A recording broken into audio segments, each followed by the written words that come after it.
Hey everyone, it's Maribel Blue. Welcome to episode 2 of the Unfiltered Rabbit Hole. Today we are talking about a topic that I was going to save for much later on, but I think given our present situation, it absolutely calls for me to do this episode.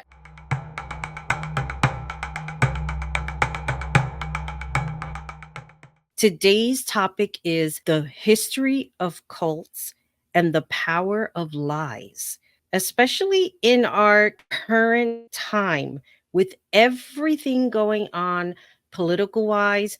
And I really don't want to make this a political topic, but there will be politics discussed during the episode. So if you are new here, welcome.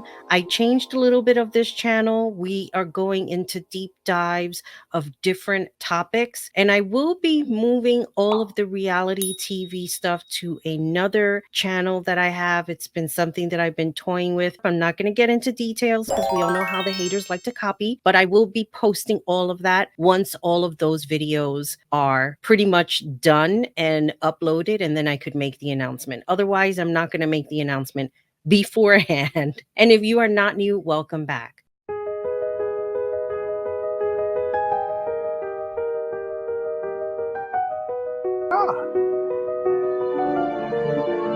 Jim Jones talked about going to the promised land, and then pretty soon we were seeing film footage of Jonestown. Rice, black-eyed peas, Kool-Aid. So, like I said before, today's topic is about the history of cults and how this mindset has changed people who were involved in cults, how it changed relationship with family members, and why is it that people get so enticed with having a leader? It's very scary when you think about it. It's called malignant narcissism, and it was first introduced by Erich Fromm, who escaped the Nazis and spent a lot of his life trying to understand the psychology of evil. So the first person we're going to talk about is Jim Jones, or Reverend Jim Jones, maybe as he was called once upon a time. Jim Jones is basically the handbook or textbook of what a malignant narcissist is and how he led his followers into a trail of what he called or what he named Jonestown in Guyana, where about 900 of them didn't make it back. Jim Jones had more than just control issues. He was a very charismatic person. From early on in his life, he presented himself to be as a person who had powers, or godly powers, if you want to put it that way. He watched early on in his life when he got involved with the church. He saw how people reacted to the preacher and how they idolized this person that was speaking. Through his charisma, he claimed to change the life of his followers, giving them purpose and a new life. Through his radical ideas, Jim Jones lied to his followers for his own evil purpose. Now, I watched a lot of different documentaries, and first of all, it was very hard to watch because knowing what he did with animals, I'm just like, I cannot. It's just something so vile and gross and disgusting. And I'm not going to talk about that on this channel. If you want to look it up, look up other documentaries that can talk about it. I really don't want to put that here on this channel. The one thing was the recurring theme with Jim Jones was he had a struggle in his life. His father was hurt in World War I, so he was really unable to work, and his mom basically had to take the brunt of taking care of the family. And he always claimed that he was like the trash of the neighborhood. Now, here's my thing with all of this, with this whole struggle thing, because we've all struggled in one form or another. There are people who are probably struggling right now in this day and age in 2024. That doesn't change them into a cult leader, because they probably don't have the characteristics of being a narcissist. Born in 1931, Jim Jones was raised during a time of segregation. His father was injured in World War I, as I mentioned before, and because he was unable to work, his mother was the person who supported the family. Now, through some history, it has been told his mom fed him much of his lies growing up, believing such as his mom claiming he was going to be prophetic and he was going to heal people. It has been documented Jim's father was a racist and refused one of Jim's friends who was Black inside the home. Quoting Jim Jones, he shared how he was considered the trash of the neighborhood and the underdog who fought off bullies and rescued animals, which is far beyond what he was doing. And it's what he made everybody believe, that he was this victim person who was trying to do better, who had this evil father who was a racist, who didn't allow people of color into his home. And he used all of that basically to lure people into believing that he was just this innocent bystander, a victim of circumstances throughout his life. And this is the way it normally starts with a malignant narcissist. Jim Jones also idolized dictators. Becoming an active church member at a young age, he would tell parishioners he was gifted and had godly powers who can heal the sick. Basically, this is the Narcissist 101 handbook of cult leaders who make godly claims but cannot produce the outcome, and they still lie they can. We will be ending the AIDS epidemic shortly in America and curing childhood cancer very shortly. On this video of Unfit talking about Donald Trump and comparing Jim Jones to Trump, it's very clear that Trump is acting on the Jim Jones playbook or handbook, however it is that you want to look at it. See, Jim Jones was born at a time where segregation existed. And I think I said that earlier. He was able to use that to his advantage. And this is what cult leaders do. They take one thing, whatever that one thing is, and they use it, I guess, I don't want to say against people, but they use it as a fear tactic to incite fear. Jim Jones behaved as he was the voice for all people of color, and he had the power to unite all races to live as one nation, but under his rule. What started to happen was, in order for you to be a part of the People's Temple, to show your faith,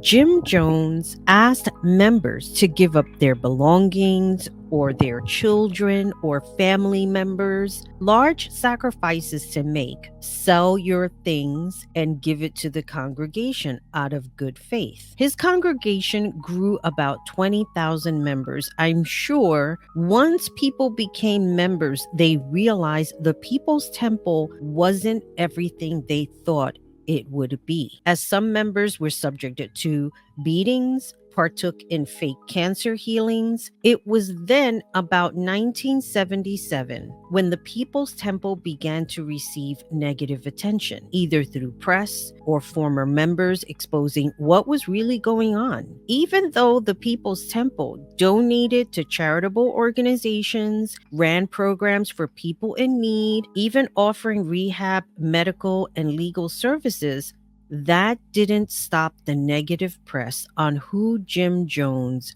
really was behind the dark sunglasses he wore. And he wanted to be looked upon as this person who was powerful, this powerful voice, and that people would eventually come to their senses and worship him. Because this wasn't about, oh, well, look at me, I'm doing something for the betterment of mankind. This was about gaining control and gaining power so that he can control a population. It only makes sense as to why he would move people over to Guyana. He moved them into a place that basically was lawless. His son was, I think, with having a meeting with one of the government officials. So he was not there when the Kool-Aid incident had happened. And I know that it sounds minimized, Kool-Aid incident, but this is YouTube, and I'm trying to be very careful in how I choose my words in expressing. And if you don't know anything about Jim Jones,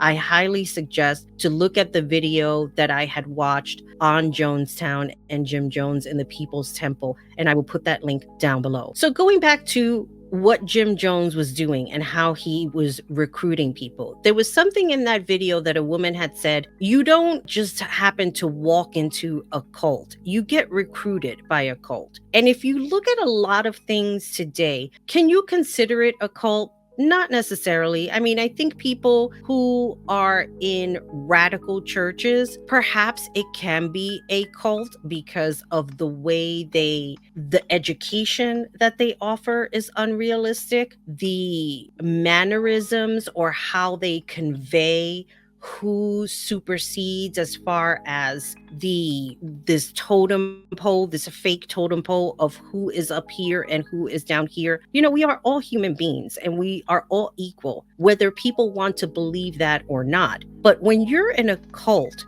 there is a different mindset, a different mentality. I will use this as a comparison. I used to make 12-step meetings. And I remember when I was first making them early on, my father really wasn't too happy about it because he was like, what is it, this whole thing? You have to make these meetings all the time. And he was very uncomfortable with the fact I had to make 90 meetings in 90 days. He just couldn't understand why was it like a person like myself who had this problem had to go and make these meetings. Why couldn't I just stay clean on my own, clean and sober? And yes, I'm sure that somebody can look at it as a cult, but the difference between a cult and 12-step meetings is that we're not going out and recruiting people. We're not going into the streets and telling people, come with us. You have to stay clean. There's a better life. Because we also believe that the longer you stay out there, something's going to happen where you're going to end up being with that person in the street. It's kind of like hanging out in a barbershop, they used to say. If you hang out in a barbershop long enough, eventually you're going to get a haircut. Despite of you not wanting to cut your hair, you're going to see so many people coming back and forth, cutting off their hair, that eventually you will do it. There was another example I had seen in another video where they had given like a demonstration where they had like these lines. I don't know if you remember the point where Trump said, listen, don't pay attention to what you're seeing. Don't pay attention to what you're hearing. What you're seeing and what you're reading is not what's happening. And it's interesting because as human beings, we're actually vulnerable to this. There's a famous experiment in social psychology called the Ash experiment. The Ash experiment is they show lines on a screen. One is clearly longer than the other. And they ask someone which line is longer. And they get it correct 100% of the time. Two. Then you bring in 4 Confederates who work for the experimenter, but you pretend they're also in the study as subjects. And they all say that the shorter line is longer. Three.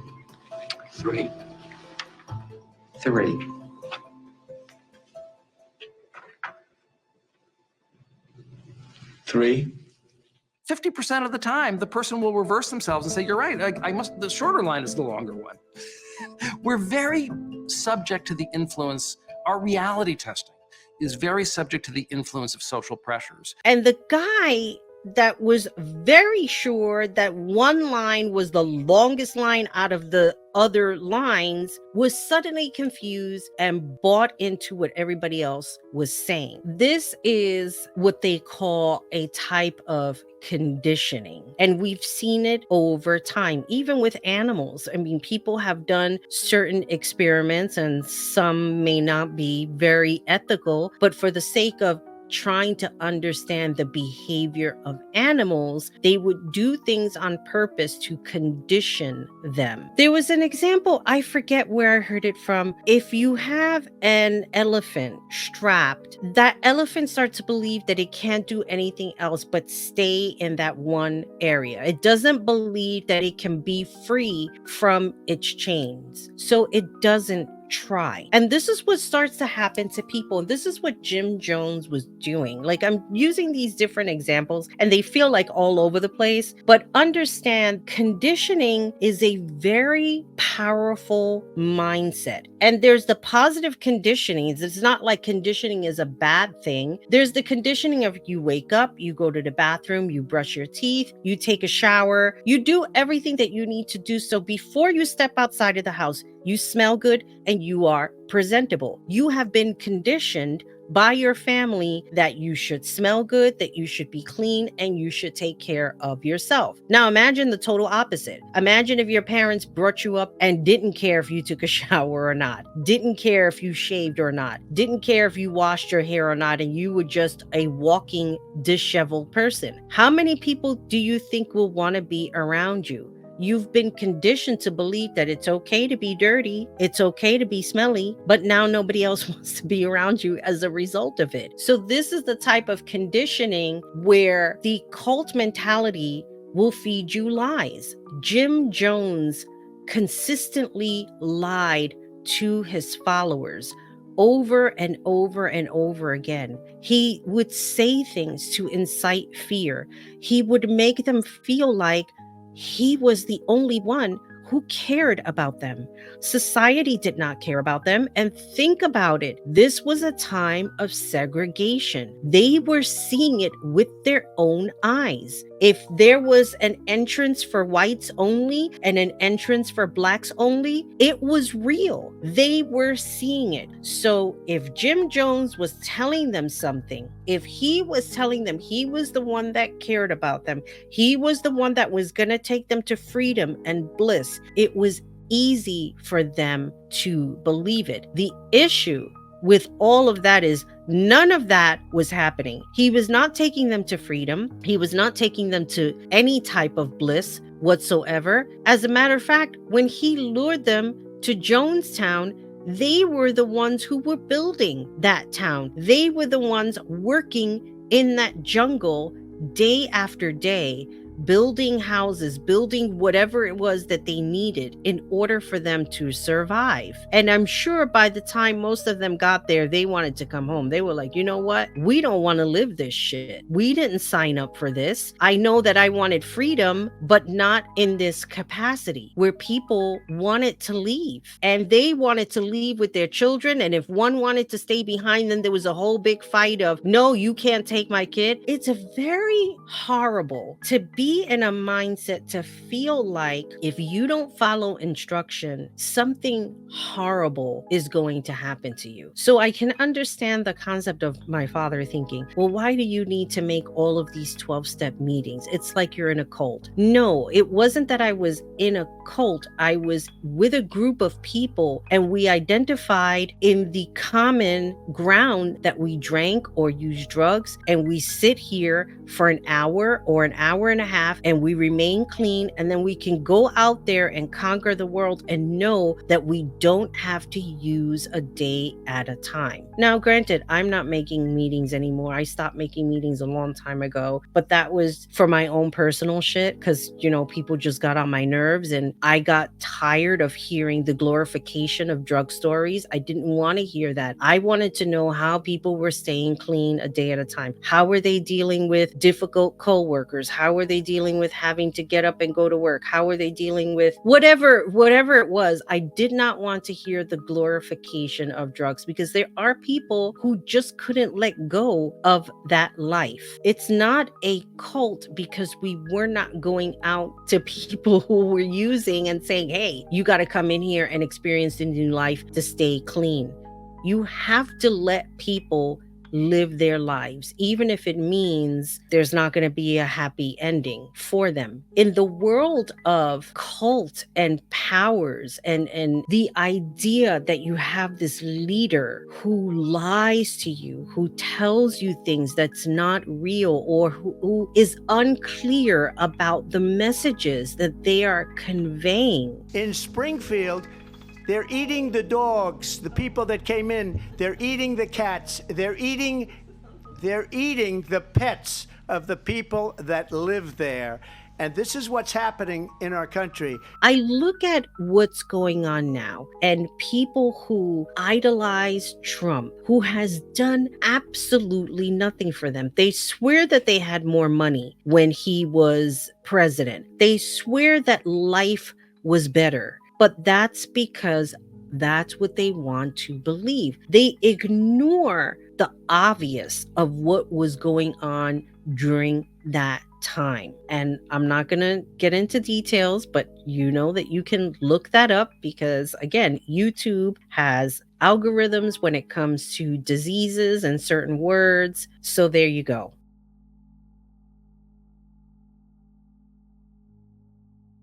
Now, I got into this content creator, Always Marco, and he talks about MLMs. MLMs are multi-level marketing. And anybody who knows about multi-level marketing, they present to you this concept, you are your own business owner. And you're really not. Because if you were your own business owner, you would be able to make an LLC or a corporation, however you set up your business, right? Everything would be under your name. And the money that you are putting in, you're not necessarily giving it to somebody else, but you're making investments with your money so that you're able to sell a product. Hey everyone, welcome to the Sugar Scrub line at surfbox.com. I have an array of different scents of sugar scrubs, the colored sugar scrub line and the non-GMO, which is the organic sugar line. They all have great scents. As you can see with the peppermint scrub, the colored line is a little bit more liquidy, mild to medium exfoliation, and with the non-GMO, which is the organic sugar, would be a little bit more exfoliation. Both lines have great scents and they are absolutely wonderful on the skin. I am running a promo right now for the colored sugar line. You can buy 3 and get 1 free. And for the non-GMO, you can buy 2 and get 1 sugar scrub free. So get to surfbox.com, log on, be sure to sign up for the mailing list so that you can get entered into the giveaway contest. And don't forget to tell your friends. Surfbox.com. Right? That's the way business works. Or you go out and get a loan and build your business. If you're going to build a brick and mortar, which is a physical store, you need a loan. So you would go through the paperwork, you would present your 5-year plan, and how is it that you are going to make money. In a multi-level marketing, it doesn't happen that way. It's the same concept in a cult mentality. You have to recruit people in order for you to make money. Why would anybody want to do that? You can recruit people to help you, but if it becomes something that you have to do it in order for you to make money, how do you know those people are going to be able to sell anything, whatever it is, detergent? We'll use that as an example. What if they don't sell anything and they turn around to you and say, you know what, I'm not going to do this because I'm not really making money. I feel like now when I see my own friends, they cross the street, they turn the other way. They don't want to be bothered with me. So I'm not going to do this. And then you go back to your mentor and you're telling your mentor, hey, this person left me. They don't want to sell for me. I don't know what's going on and I don't know what they did wrong. Guess what? It's not going to be them. It's going to be you. They're going to blame you and figure out why you can't keep people, why you can't sell, and how you did wrong, or like, what were you doing wrong? They're going to blame it on you. And again, this goes back to the conditioning mindset. They're going to feed your mind and blame you so that you don't feel good about yourself. And then guess what? Now you need them so that you can feel good about the choices that you're making. And this is the conditioning mindset that they put you in. This is not a healthy mindset. There's nothing healthy about relying on another person. You hear oh, I'm available at midnight. If I have to take a call at midnight, I would be there. Really? Why? To sell Tide? No. I've never heard of such a thing. Yeah, in 12-step meetings, if somebody called me at midnight and they're like, hey, Maribel, I'm not feeling good. I'm out here in the street and I think I'm going to use. I'm going to wake up and be like, no, get your butt back home, stay quiet, write down your thoughts, whatever it is in that conversation. And I've had conversations where people called me in the middle of the night. I feel like using. If you're outside, get your ass back home right now. And they would listen. And for that moment, their lives were saved because they did not go out there and use. This is a different mindset of conditioning. If the person really wanted to use, I wouldn't have gotten that phone call in the middle of the night. I wouldn't have gotten any phone call. Probably the next day I would have heard, oh, guess who went back out? That's what I would have heard. But when a person really wants to make an effort to change, they will pick up that phone and call you. If you're picking up the phone and calling your mentor and saying, hey, mentor, I didn't get to sell enough Tide today. I hate using that as an example, but I'm just trying to make you understand the concept of what are you selling and why can't you sell Tide? When people can just pick that shit up in the supermarket. You don't need to make a purchase through a pyramid scheme so that you think that you're going to be on your own making money. That's not self-employment. There are many different terms to self-employment. That is not one of them. But I digress. I just wanted to throw that out there because he is a great content creator and I will put his link down below. I support him. I think that he is awesome and he makes very good points when he talks about MLM, and not only making good points, but he does like a super deep dive and shows how everybody is connected in one form or another.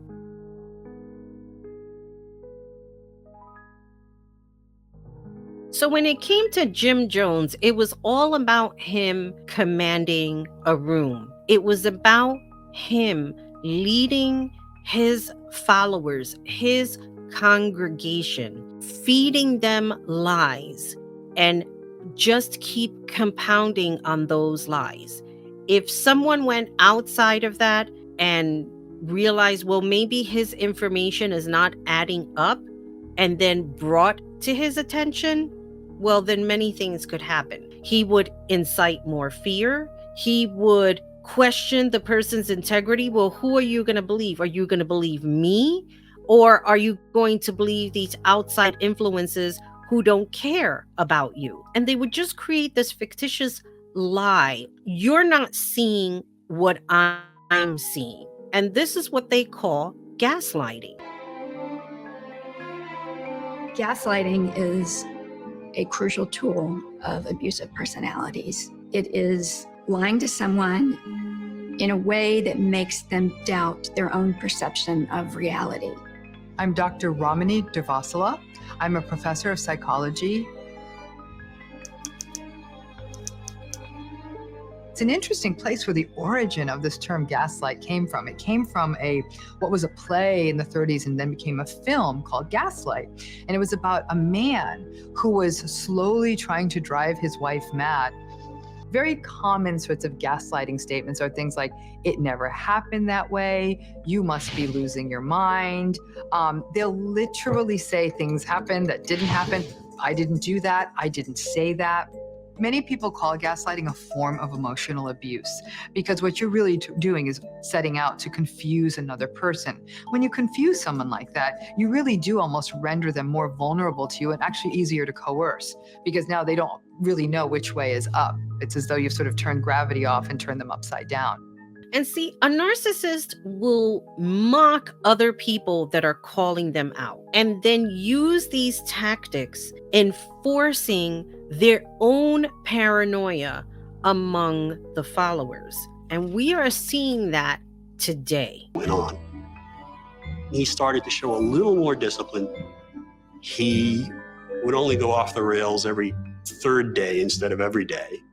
But the problem was, once he got into the supreme position of power, he lost some of his incentive to be disciplined. And I'm thinking at this point in time, what is wrong with him? Donald Trump is like a practical joke that got out of hand. See, I had an experience with a narcissist. And when I first encountered them, I didn't really see at first what was going on. I knew after a while things were a little strange and weird, but I thought it was just me. I didn't look at it, well, he's the one with the issue, or he's not telling stories that are adding up. And I had mentioned this on my video on my coaching channel. I was paying attention to everything he was saying. And when he would repeat those stories again, and they weren't the same way as he told them the first time, and I would say that, he would be like, "You don't know what you're talking about. That's not what I said." And just maybe for a minute, I stood quiet and wondered, well, did I hear it wrong the first time? Did he really not say it that way like I thought? And it didn't really hit me until after he was gone and I was recovering from all of this nonsense that he was doing those things on purpose. And this is what cult leaders do. They would say one thing, but then later on down the line, change it, but it would be so subtle. It wouldn't be like a story where a person would say, well, I went to Bloomingdale's and I stole a bag. And then later on say, no, it was Macy's. It's too obvious. You understand what I'm saying? It has to be subtle, so subtle that you think to yourself, well, maybe I did hear it wrong. Maybe that's not the way the story was told. And you start to question your own thought process, your own ability to recall things and remember it correctly. It's not a very good feeling to have. I will tell you this much. You will literally think that you're losing your fucking mind because of it. And think about everybody who has bought into Donald Trump's lies and everything that he says. He can't even answer questions properly. And what we will do is we're looking at different plans. If we can come up with a plan that's going to cost our people, our population, less money and be better healthcare than Obamacare, then I would absolutely do it. But until then, I'd run it as good as it can be run. So just a yes or no, you still do not have a plan? I have concepts of a plan. I'm not president right now. But if we come up with something, I would only change it if we come up with something that's better and less expensive. And there are concepts and options we have to do that. And you'll be hearing about it in the not too distant future. Let alone that everything that comes out of his mouth is a lie. And I'm kind of glad that everything is coming out this way, because I really thought for a long time he was out buying people, making them be quiet because maybe he had some 411 or receipts on them. And now it's kind of like everybody is just out. Receipts and all. Keep in mind, Jim Jones studied people at an early age. He was well aware how a preacher was able to control the congregation with words, but Jim Jones' words were filled with vacant promises of a blissful life. For Jim Jones, his call to action was equality, and because he kept running into problems being called out by family members, confronting recruited family members to think about what they were involved in. Let's take, for example, Keith Raniere, the leader of NXIVM.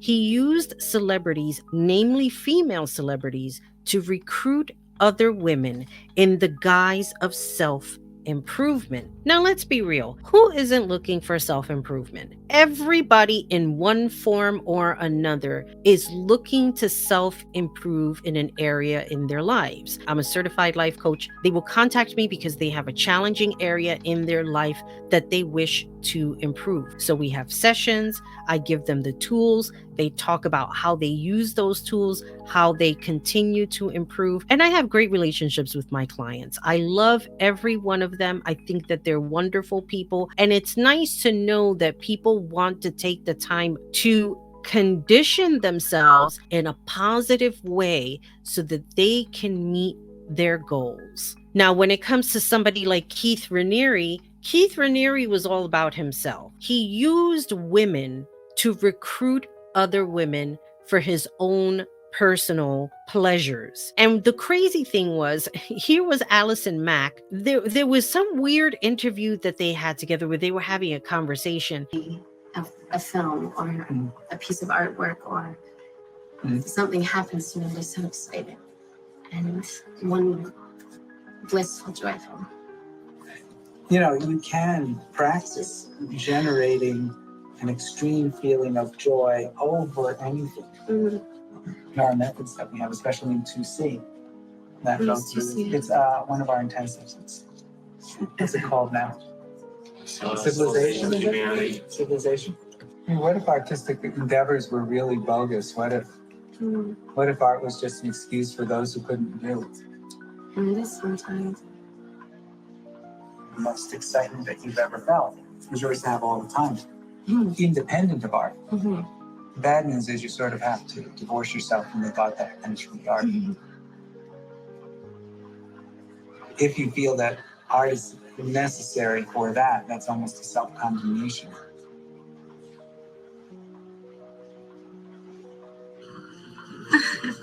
Why is this an issue?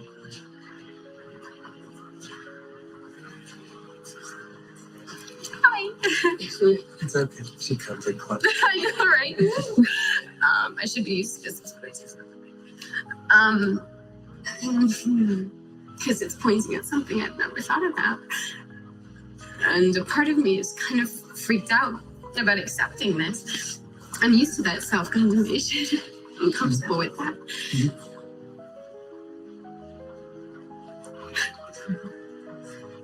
I don't know if she was just taken by him. It was very, very strange. And the things that he wanted her to do and the conversations they had and what she agreed to do is just beyond unethical. When Keith Raniere met Allison in 2006, she was in her 6th season of Smallville. Now, I don't know the details of her career during that time, but it was clear in this snippet of this video I shared, she didn't look like she was in a good place. That being said, here is Keith Raniere, supposed life coach, also charismatic, minus the Jim Jones godly powers. Keith Raniere was looking to upscale his game by recruiting celebrities in order to gain notoriety. I wasn't watching Smallville back then, although I was aware of the show. I don't know how much of a popular actress she was at that point,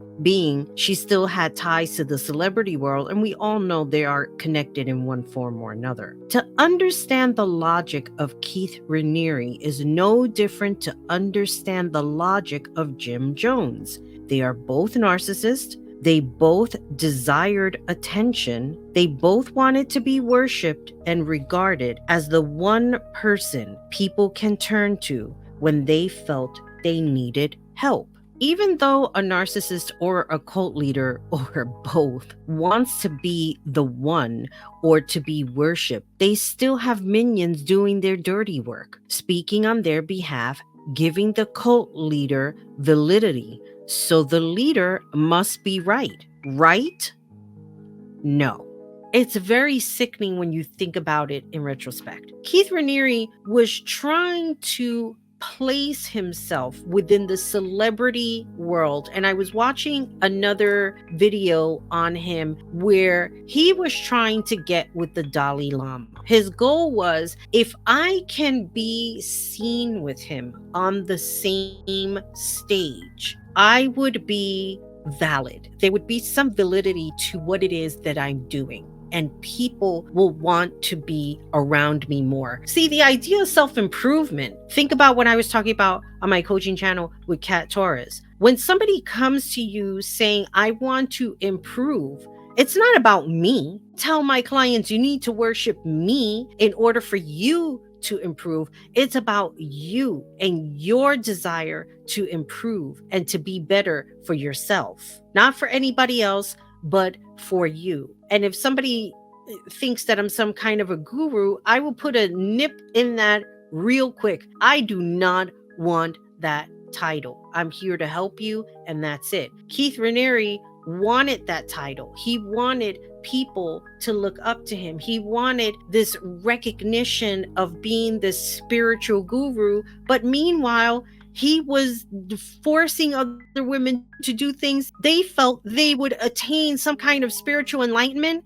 No, you don't attain spiritual enlightenment by appeasing another man's fantasies. And it's the same way with Kat Torres. Kat Torres, in her mind, she felt, and let me just put this out there because she's in jail and this is all alleged, that she can pimp out other people, other women. They had to give her their money that they worked for because that's what God would want. And that's the one thing that all of these cult leaders use. They use a form of a God in order to control other people and make them believe that if they don't do what God wants, then they will experience severe punishments. Now, hasn't this been something going on for like centuries? Hasn't people used fictitious gods in order to control people? Didn't Christopher Columbus do that?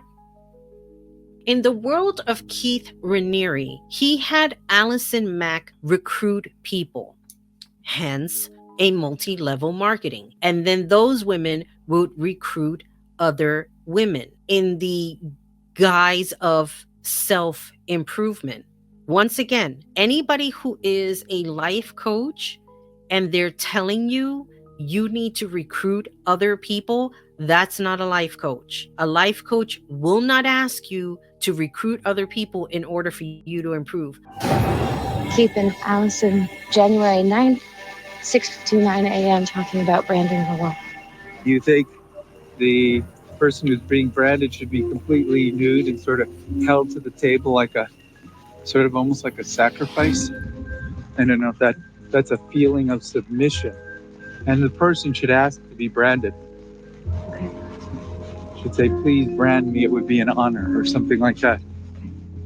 I wrote this question down. I said, let's divert for a second here and honor our critical thinking skills. Imagine your friend telling you about this great group of people who are self-improvement coaches, and at a small fee, you can improve. If you found that there were other services that needed to be performed to said guru, would you do it? Think about that just for a minute. If somebody told you this is what you needed to do in order for you to improve your life, or you're going to attain money as a result of it.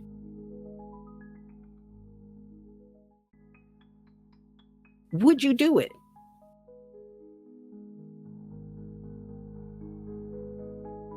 During election year, our televisions have become inundated with ads, mostly ads attacking the other candidate. Since 2016, people fell for Donald Trump's tagline, "Make America Great Again." The thing was, the tagline reached people who laid low in the dark cave of racism, only to become president, and things became worse over time. Fast forward to our present day with the outright lies day after day, not just from him, but from his cult followers who hang on to every thread of lies, even knowing they are lies. Their egos don't allow admittance of wrongdoing. Anthony Scaramucci said it best. He reached a group of people who were looking to be heard, but sadly, the wrong message was sent out. You can hate Trump because he says asshole-ish things, okay? And he's an obnoxious guy at times. But what you're missing is that he's now a reflection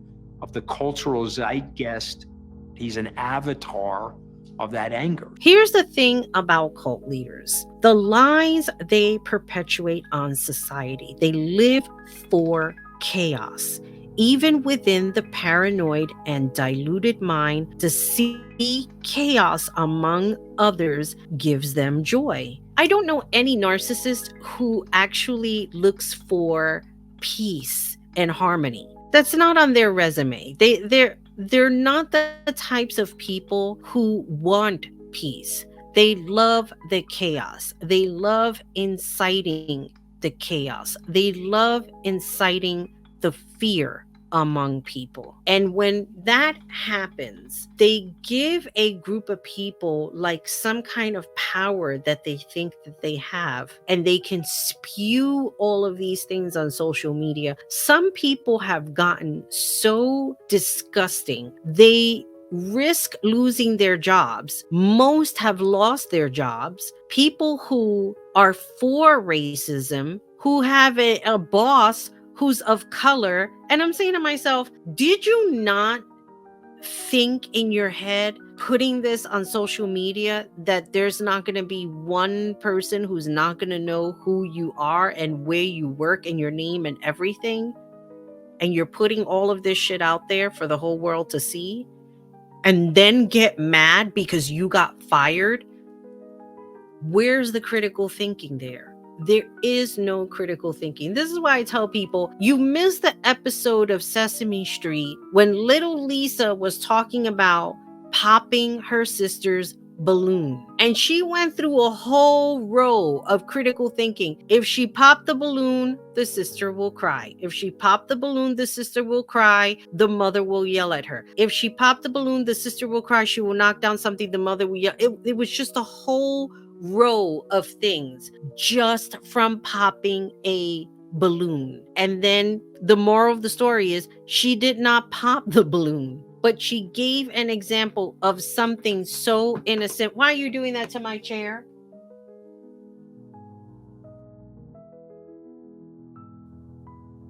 But she gave an example that was so innocent for a child watching Sesame Street to understand. If you pop the balloon, a series of events could happen that will not be in your favor. And you see a lot of these YouTubers that play all these pranks.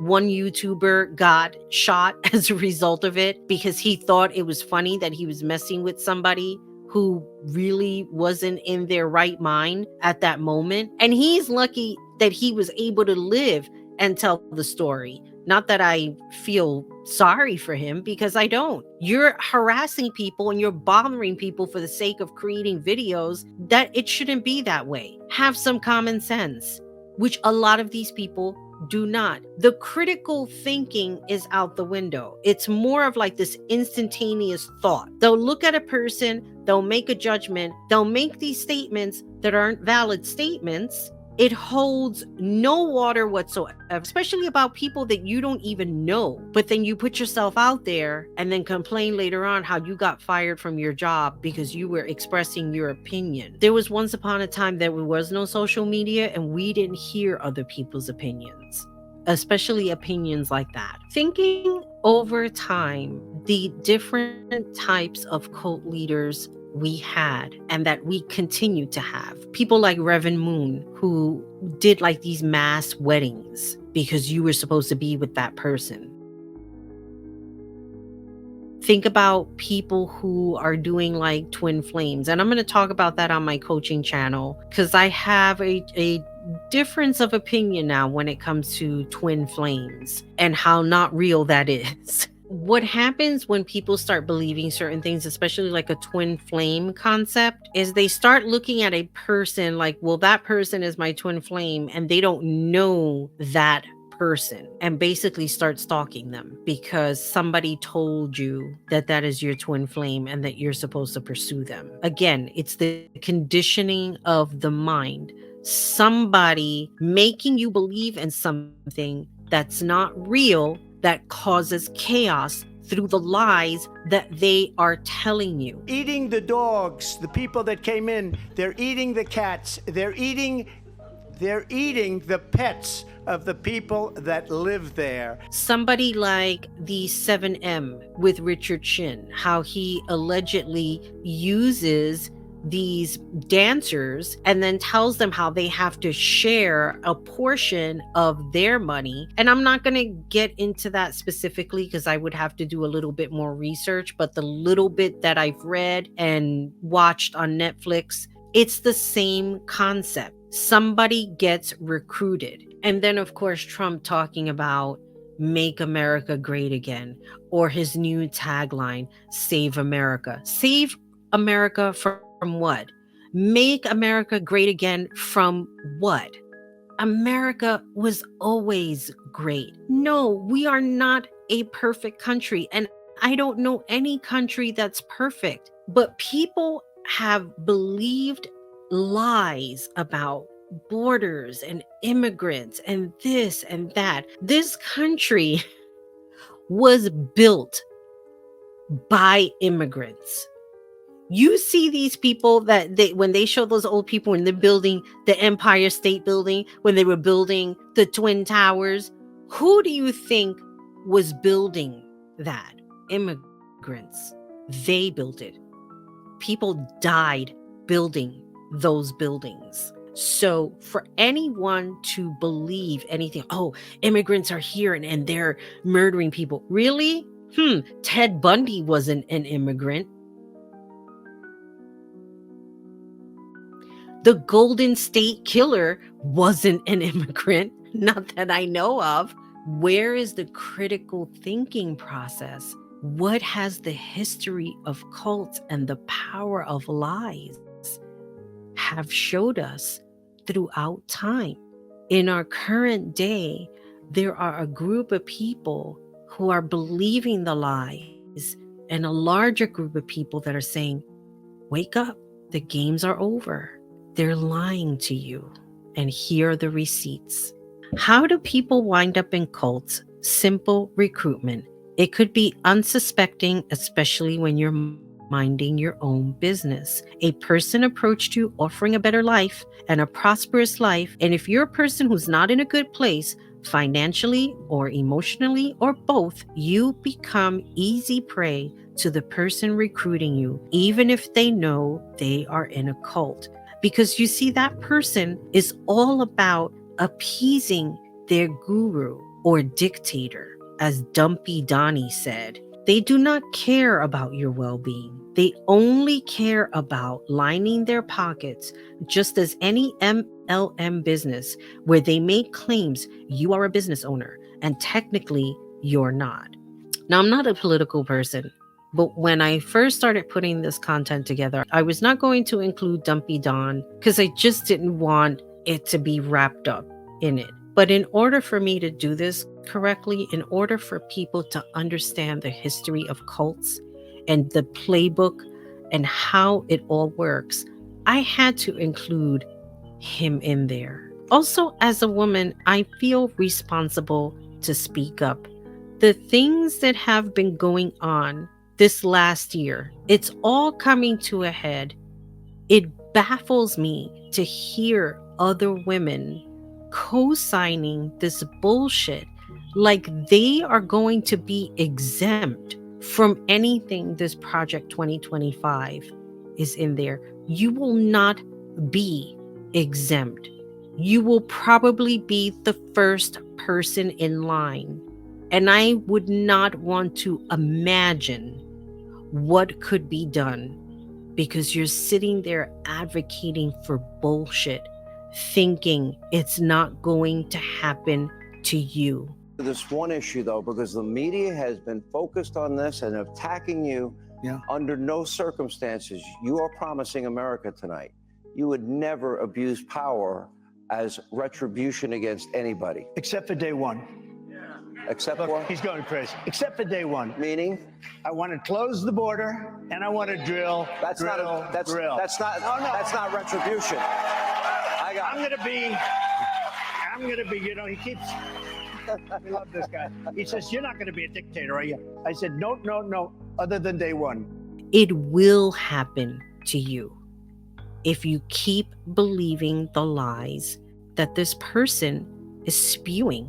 He is subhuman trash and cares about nobody but himself. And if you're a woman and you plan on having children, and your children are going to be the future of this country, think, critically think, use your critical thinking skills. This goes beyond popping a balloon. This is a very serious matter. We're talking about somebody who thinks that they could supersede the Constitution of the United States. That is just crazy. This is a person that is only interested in seeing chaos. Just like Jim Jones idolized the dictators during that time. And it's the same thing with Dumpy Don. He is idolizing dictators that do nothing for their people. And then on top of that, to see men, or they call themselves men, and think that they could say whatever they want to women and be demeaning and disparaging. Who gave you permission to talk to anybody like that? What did other women do to you that you think it's okay for you to address other people like that? Because why? Did your leader tell you that you can? Absolutely unacceptable. Now, Jim Jones, during his time, I'm sure that there weren't people going around saying certain things. But then again, there wasn't social media like we have today, where people could just dump their garbage and think it's okay for you to take it.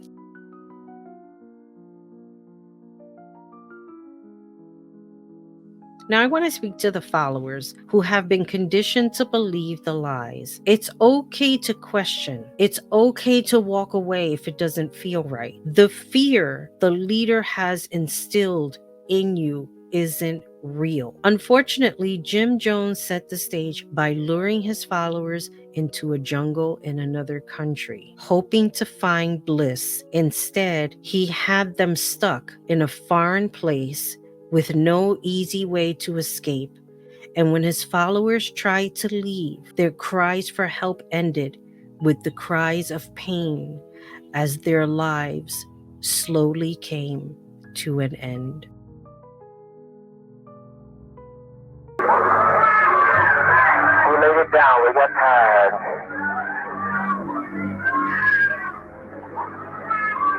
We didn't commit suicide, we couldn't interact with the new world.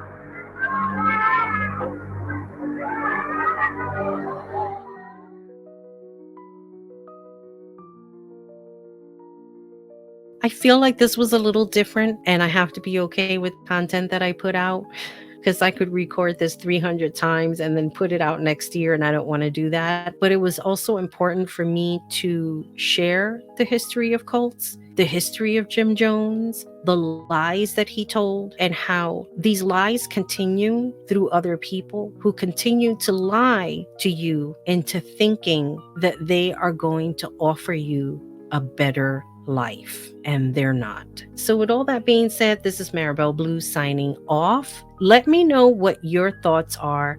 Have you been in a cult? How did you get out of it? What has been your experience? And I will be talking about the twin flames theory on my coaching channel. And also, I'd like to know, what history would you like for me to talk about in my next video? Because I do have a long list, but I will absolutely include yours. And with all that being said, this is Maribel Blue signing off. I hope you enjoyed this Unfiltered Rabbit Hole. And as always, remember, be good to yourself, be good to each other. Most importantly, take care of you. Bye, everybody.